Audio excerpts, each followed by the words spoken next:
What's up, YouTube world? These notes, Andy coming at you. Hey, before we get started, just want to thank everybody who went over and watched the interviews with Polar Currency. Man, a lot of gratitude, nothing but positive comments. I'm just a normal guy who does this for a living, and this is how I feed my family. So, big shout out to you guys for watching all the interviews with Polar Currency, and we are going to continue that series, and it's going to grow.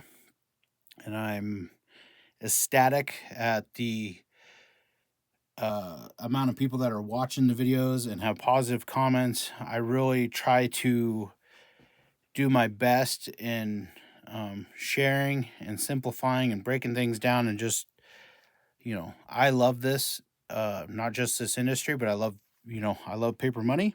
I love coins.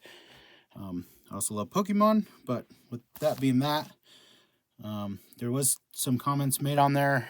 I believe they were removed about all I do is buy notes off of Heritage and then resell them at tremendous market prices. To be honest, we haven't purchased a note from Heritage for probably 5 months, and the notes we purchased all went into our personal collections. So we don't.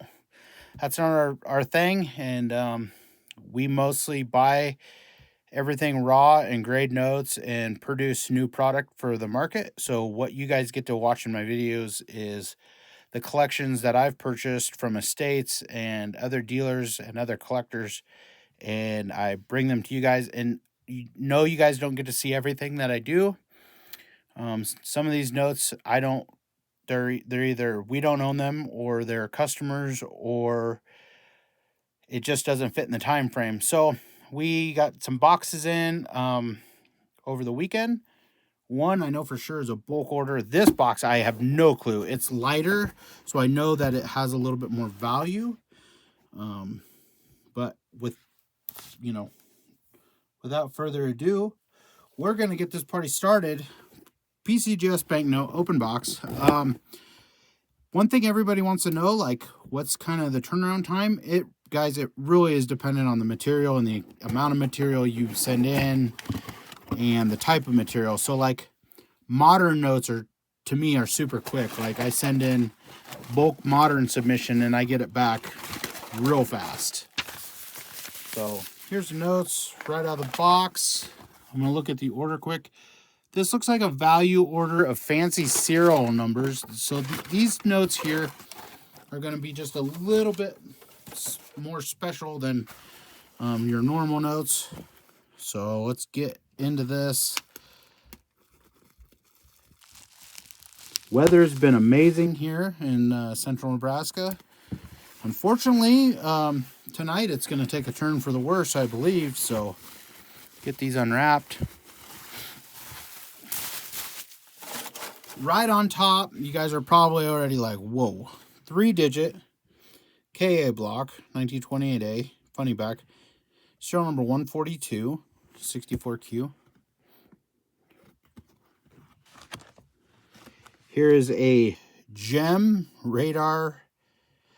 Now, a lot of people, yes, this is a radar, but a lot of people call these super radars. That's another terminology.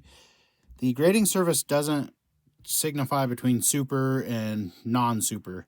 It's just terminology that we use in the industry. So super radar would consist of basically 2 digits and something of this nature. Next up, serial number 122, 28A, SA block. I've had a lot of people also say, like, oh, the paper's dirty. A lot of this is as made ink from production, and what happens is the sheets slide on top of each other, and that's kind of what happens. You'll see some of that on the back also as well in different areas. So the notes are fresh, original. Here's a really cool, it's just serials with 4s. It's not a radar, it's not a repeater, just nice in between solid 4s. Gem 66, serial number 142. So you have 122, and 142. So, guys, same serial, 2 different blocks. Killer. Same series. Moving on. 53A and 64 flat. I'm not sure. I actually graded this note to be uncirculated, but I felt like it had a corner issue. A little bit of something right there. But I looked at this note a few times, and I still think it had something going on with the corner, and that's why it won't EPQ. But maybe the camera can't pick it up. I think it's right here. Like, not a fold, but a handling mark, maybe. Here's a neat one. Serial number 4 on a 1957. So there's that. VF20. It does have a small edge split right there at the top and the bottom. This note was tri-folded for some time. That is the correct terminology, a tri-fold, and it had a long fold here. So it is a survivor. It does look nicer than a VF20. However, the edge split does hurt the, not the value, but the grade. So they will net the grade a little bit because of the edge split. Otherwise, the note's like a VF25, but it doesn't really matter because you're buying the serial number. You're not buying that. $50 gold in VF25. It does have pinholes. You can, I mean, it was clear as mud right here. Pinhole. There's a few more over in this area as well. You can see on the back. 1, 2. Moving on. Experimental YB block for 1601 and 64. Are these sequential? They're not. These two are sequential. So sequential pair of experimentals, YB 078 and 79. They're both in Choice Unk 63, which is the correct grade. Really shallow bottom margins. Very common for this note. The centering on the back is pretty much par for the series, but baby thin margin. And I mean, they are twins if I've ever seen them. So not gonna ever be anything more than what they are. 1880, $20 legal tender. AU50 details. It's pretty obvious the details are rounded corners. They are going to call it corner damage. Most likely this was trimmed to be put into a frame. As you can see, there's some discoloration and some residue left, most likely from some sort of mounting on the note. But it is what it is, and it's still an 1880 Bruce Wyman. One of my favorites with the spiked large brown seal. Fun fact, Mr. Wyman here, he was actually from Omaha, Nebraska. His father was the territorial treasurer of Nebraska prior to statehood. 1896 educational note in VF30. Just a nice circulated example. Still has some dirt lines in the folds. The obverse is super nice. Nothing distracting. No hard ink breaks, which I know with people who collect educationals, that's a big deal. They like to have the portraits intact on the face. And you can see a little bit of ink breaks in the lines here. 1914-50. A lot of people call this the Panama note. On the back, it does have the Panama Canal, and it does say Panama in the middle. This one grades VF25. Here is a 1914 New York, an AU50.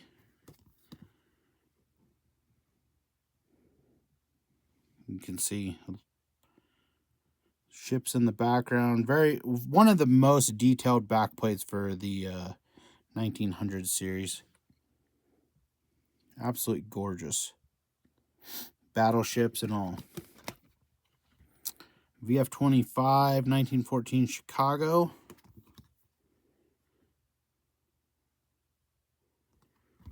These are, for some reason, this note is very popular right now. I don't know why. Notes tend to go in trends. And the trends, 1 minute, this note's super hot. The next minute is Black Eagles. But these all came from the same deal. Anywho, that's this order. I do have more that I would love to show you.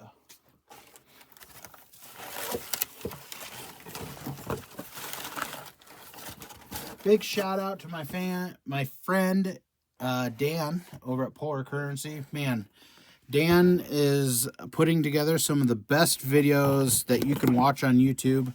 Mine are pretty cut and dry. They're probably not going to get any more advanced than they currently are. My time is probably best spent at my desk, and I do this basically to help promote the hobby and educate and show what kinds of things are out and about. It's always good to see notes, to see the differences, to hear someone talk about them. If photos could talk, it would be way easier to sell some of these things. But moving on, funny back, AB block, gem 65, 35B star in gem, tough note. I definitely agree with the grade. A little bit more tighter to the left, and it would have been a 6. The obverse is it's got killer margins for the obverse. If you go and looked at this note combined and all the slabs, PCGS, PMG, it'd be very, very hard to find super well centered faceplates. So this is a stunning example for 35B. Another 35B. This one does not have as nice as face margins. Look at that bottom, just a little bit more thin, but it's still super centered. And the back is a little bit nicer. So another 35B in gem. Are these unk? Or are these they're not sequential? Are they unk? Of course they're unk. Super nice center faceplate and back plate. Very deserving. 35C and 64. Tougher note.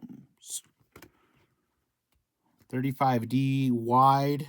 Star B. 35. There's a 18 subject sheet narrow in 64. So this is a tough note. So they made these on, so if you look, so this is 18 subject sheet. So this was changeover going to the new style plates that you would see for 35E. So it goes from a 12 subject sheet to an 18 subject sheet. Here you can see where it says narrow 12 subject sheet. The back plate dictates whether it's narrow or whether it's wide. And the back plate is located back here. So there's a 12 subject sheet narrow 65. We're going to kind of go through these quick. I don't want to get too redundant. There's a lot of the same thing. 1608 mule VA block, tough note 66. Here's another mule PA block 65. 35C and BE and 65. You'll see a lot of these. This is all from that collection that I bought. KD block, so tough. This is a carryover from 35B. A lot of them start with 99 in the serial number. Not cut from... A lot of people today see this and they're like, oh, that was cut from a sheet. This predates all that sheet nonsense. But the block is pretty much, you can actually pick this note just by flipping through silver certificates, but 99 is always kind of the giveaway. 35 plain QA and 45Q. No idea. I'd have to look that one. I must have thought it was a mule. BB block, 64Q on a mule for 35A. CB mule in 65. That's a great note. Here's the MA mule for 35A series. This is a tougher note. Here is a semi-fancy serial number. Lots of 2s for a funny back. CA block, 1928 plain in gem. There's going to be a lot of funny backs, so it's all good stuff. If anybody's curious by this far in this video, this one particular collection that this man had, he probably had 4,000 to 5,000 different silver certificates altogether. So whether it be funny backs, here's a changeover pair, 1928A, 58 and 55 PPQ. So somebody's, this is 28A to 28B. If you look down here, you'll see 28A, 28B. And then if you look at the serial numbers, they are sequential. So that's a changeover pair. But he had, just tons and tons and tons of great notes. Another changeover pair. This is 28B to 28A. So they call this is just a regular changeover pair. If it was the other way, it would be a reverse. Here is a reverse I was just explaining. So 28A to 1928. And sequential on the serial numbers. So this is a reverse. The 35A mule to non-mule changeover pair, 64 to 63. That's a fun set. Looks like some 35H's now.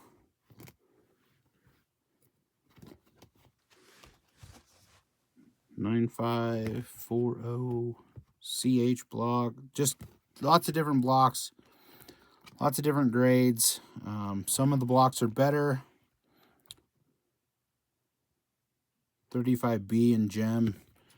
I always tell people 35B is such a sleeper series because it was really short-lived. All the blocks are pretty tough, and it's hard to find nice, well-centered notes. LD. We have a bunch of boxes from this collection. There's another. So here's a KD. I was showing you KD on the 35C. Look at the serial number. That's why I said 99 is almost a giveaway. That's a 35C.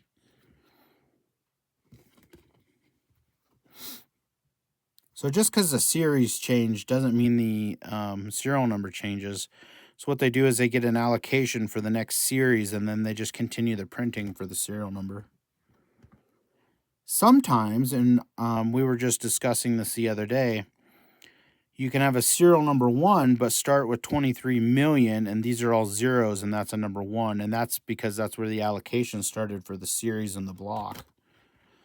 So it'd be easy to pass up a serial number 1 without knowing where the blocks start. 35B, this one's just a 64. I don't know, it looks pretty nice. There must be a little corner bump or something. See if we can find anything.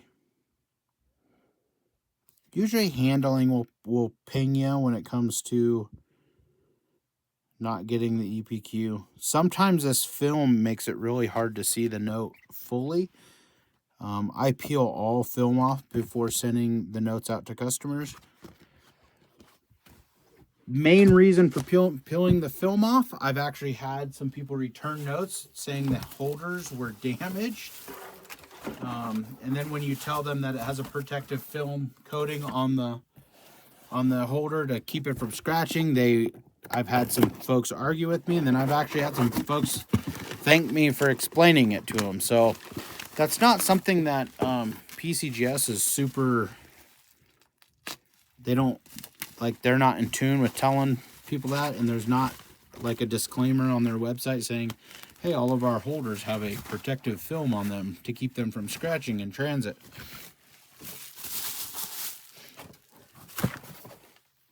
We'll fly through here, but more 35Bs. I know this is just stuff and it's not super cool, but it's neat to see all the different blocks. I can appreciate the time that it would take and require to assemble such a set of notes. I really love the Double Date 35 series, also super underrated, tough to find notes in Gem or Gem Plus.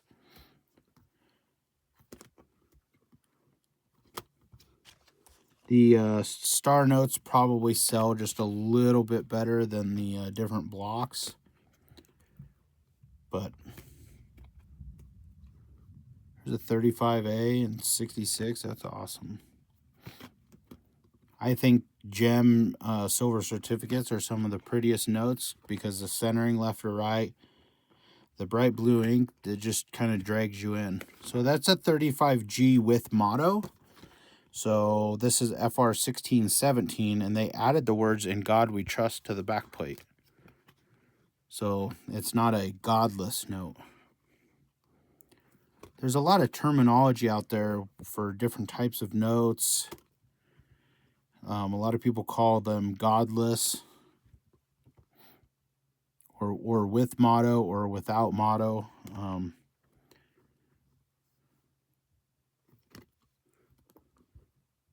But 35Hs, all 35Hs have a motto. They all have "In God We Trust" on the back. FR 1618. Ooh, there we go. 67. That's awesome. One thing about this person's collection of notes, they weren't so concerned with quality. They were more concerned with the blocks and the serial ranges. So, very unique. I would love to say it can't be replicated, but I know there's other collectors out there who are doing similar. 35G, here it says no motto, and there you have no motto.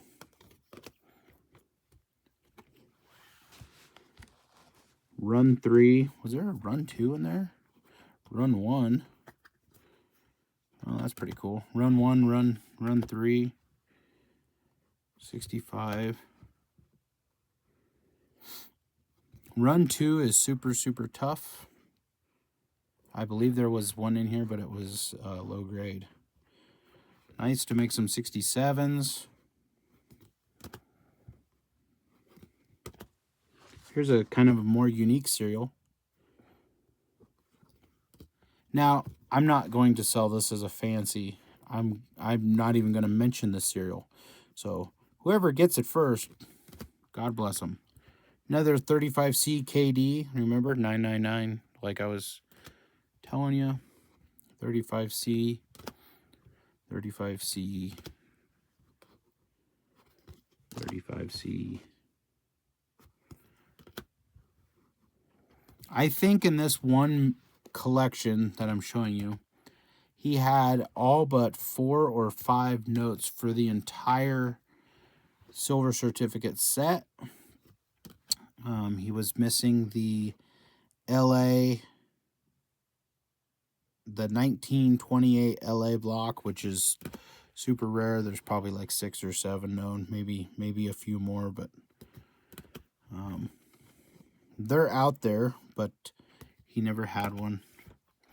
He didn't have a 1935 Mule Star, which is shocking because he had the 35A Mule Star.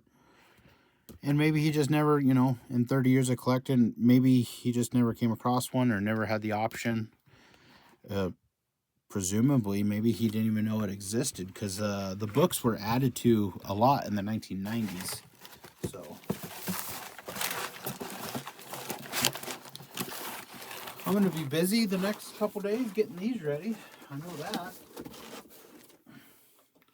And one more box, pretty short, trying to make just a quick video. I believe the next Currency U video that Dan will be putting out is going to be about currency grading and kind of a snippet of you know, what the different grade levels are and what to look for in those grades. So 35C, 66, 65. Here's 64 flat. I mean, it happens. More 64s.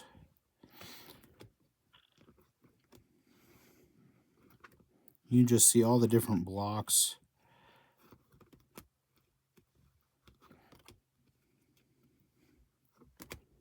That's kind of a neat 11, 60, 40.